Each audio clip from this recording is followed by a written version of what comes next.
This realization, hey, two people could say the same word, but mean completely different things. And oftentimes when we talk and we're not aware of these things, we end up in these fights about what you want to name the thing that you're pointing to, and you're competing for the same word, but you actually mean two different things, right? Yep. Yeah. And this directly, for me, this is where the wisdom framing is relevant. Even first acknowledging the limits of knowledge in the first place.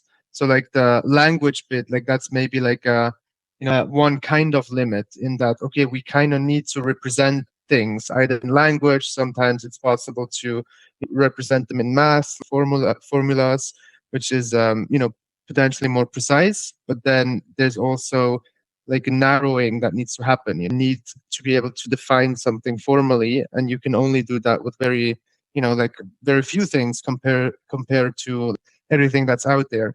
So whereas language is like a much broader tool, we can describe like a whole lot of things with it, but then it's not precise. It has these like different associations, and it's this very kind of blunt instrument. And then knowing that, people might mean different things with the same word, and then also knowing when to use formal systems versus maybe more evocative language, and where does it make sense to even ask these questions, or can we even know anything?